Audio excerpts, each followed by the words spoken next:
Welcome back to my channel. कैसे हो? आशा करता हूँ अच्छा ही होंगे।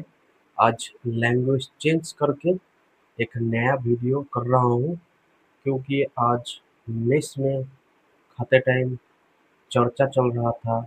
जो दोनों दोस्त का 20 साल नौकरी पूरा हो गया।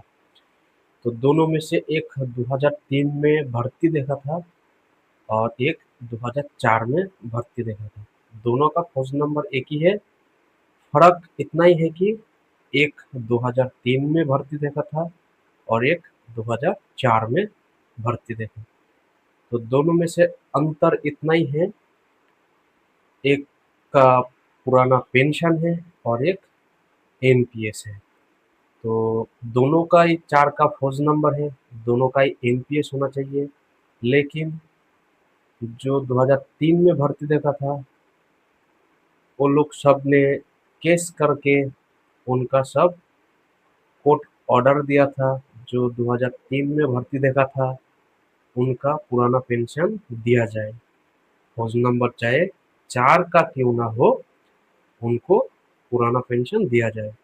तो दोनों क्लियरेंस करने गया तो दोनों एक ही साथ क्लियरेंस करने गया। दोनों 4 का है, लेकिन एक 2003 में भर्ती देखा था, एक 2004 में भर्ती देखा था। तो जाने के बाद क्लियरेंस करने गया। दोनों क्लियरेंस करने के बाद दोनों को खुद का पेंशन डिफरेंट हो गया। दोनों को पता नहीं है जो इतना डिफरेंट पेंशन बनेगा। एक का पेंशन बना है 25,000 और एक का 8,000। अभी बताता हूँ। जिसका 25,000 पेंशन बना 2004 का, उसको और ज़्यादा बनता, और जो एनपीएस में है उसका भी थोड़ा और ज़्यादा बनता। 8,000 पेंशन नहीं बनता, क्योंकि ये दोनों पेंशन 40% बिक्री किया और हाथ में ये लोग नगद कम से कम, एक को 15 लाख मिलेगा और एक को 10 लाख मिलेगा। 15 लाख किसको मिलेगा? जो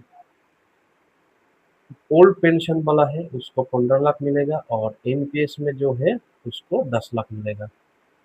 कुल इन दोनों को कितना मिलेगा इतना तो पता नहीं, लेकिन मेस में दोनों जब खाना खा रहा था, तब चर्चा चल रहा था जो इन दोनों का पेंशन कितना बना है। अगर बिक्री नहीं करता, जो 2003 में भर्ती देखा था उसका पेंशन 35,000 बनता, और जो एनपीएस में है उसका 15,000 पेंशन बनता। तो दोनों का पेंशन में कितना फर्क पड़ गया? 20,000 के फर्क पड़ गया। तो जो एनपीएस है वो बोला मैं पेंशन जाऊंगा नहीं, 15,000 में कैसे गुजारा करूं। हम इधर रहते रहते कम से कम 10,000 का हम लोग का खुद का खर्चा, क्योंकि मेस कटिंग है, इधर उधर फोन बिल, हाथ खर्चा हो जाता है। तो हम 15,000 में परिवार देखे ना, हमारा खुद का खर्चा देखे। तो जो 2004 वाला है, जो एनपीएस वाला है, वो वाला मैं पेंशन जाऊंगा नहीं। हमारा परिवार में 2 बच्चा है, दोनों पढ़ाई कर रहा है। 15,000 में पढ़ाई का खर्चा दूँ, ना खाने का खर्चा दूँ, ना स्कूल का फीस भरूँ, इसमें हमारा चलेगा नहीं। ये दोनों अभी डिसाइड किया जो पेंशन जाने के लिए, लेकिन एक ने, जैसे जिसका पेंशन कम आ गया एनपीएस वाला में, वो पेंशन नहीं जाएगा। और जिसका ओल्ड पेंशन है वो बिक्री करके 25,000 मिला, अगर बिक्री नहीं करता तो 35,000 मिलता, उनका तो चल जाएगा, उन्होंने पेंशन जाएगा। दोनों में आप लोग देख ही लिए हो कितना अंतर हो गया पेंशन में।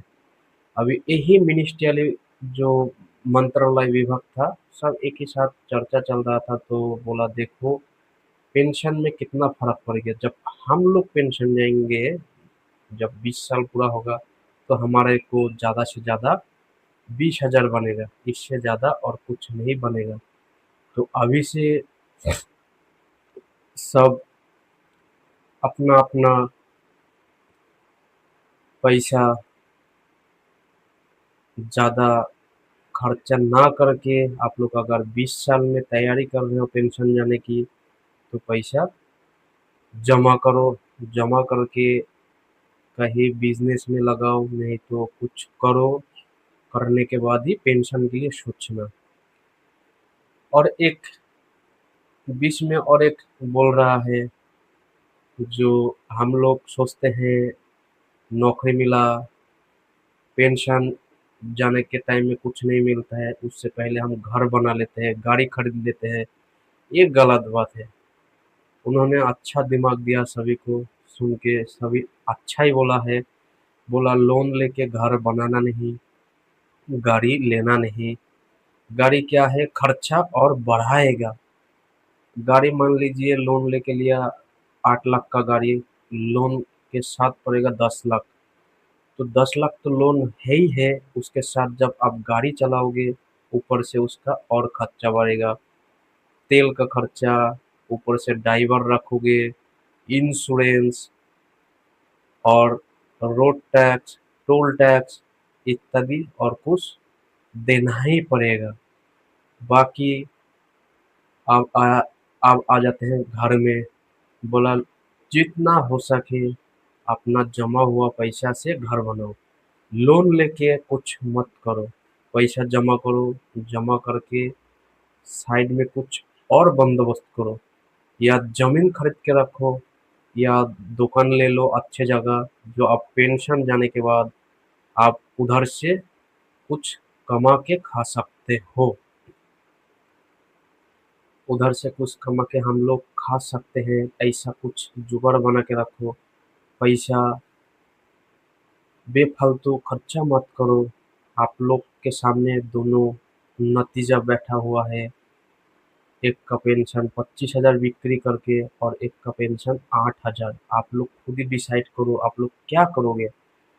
पैसा फालतू खर्चा करोगे, या पैसा अभी से इकट्ठा चालू करना चालू करोगे। ये आप लोगों के ऊपर हम लोग छोड़ देते हैं। अपना अपना जिम्मेदारी आप खुद देख लो। तनख्वाह भी उतना है नहीं, जितना तनख्वाह आता है खाने पर, घर में देने के बाद बच्चों का स्कूल, ट्यूशन फीस, उसके बाद बस का किराया, ये सब देते देते कुछ नहीं बचता है। जितना बचता है हम लोग इधर उधर उड़ा देते हैं। लेकिन पैसा आप लोग उड़ाओ मत। आप लोग देख ही रहे हो जो दोनों का नतीजा, एक का पेंशन कितना है और एक का पेंशन कितना है। तो हम यही हमारा जो मैं सुना हूँ, आप लोगों को सभी को यही बताना चाहता हूँ, जो हमारा तो पेंशन है नहीं, कितना मिलेगा ये भी कोई भरोसा है नहीं, जो पेंशन जाने के बाद इतना पैसा मिल जाएगा। लेकिन जा जिनका पुराना पेंशन है उनके लिए तो कोई सोचने का कोई बात है नहीं, क्योंकि वो जब पेंशन जाएगा उनको कम से कम 25 से 30 हज़ार रुपया मिल ही जाएगा। अगर बिक्री ना करे तो 35 से 40 हज़ार मिलेगा। तो हमारा जो पेंशन नहीं है, ये लोग आप लोग सब पैसा जमा करो। जमा करके पैसा फालतू खर्चा मत करो। जहाँ पैसा लगाने के बाद थोड़ा पैसा आए तो वही आप लोग सब ध्यान देना। इतना ही कहना चाहूँगा। Thank you. आप लोग देख लेना पुराना पेंशन और एनपीएस में कितना फ़र्क है। मेस में यही चर्चा चल रहा था, तो जितना जानकारी मिला उतना आप लोगों के साथ शेयर किया हूँ। तो आप लोग देख लीजिएगा। सबको जय हिंद।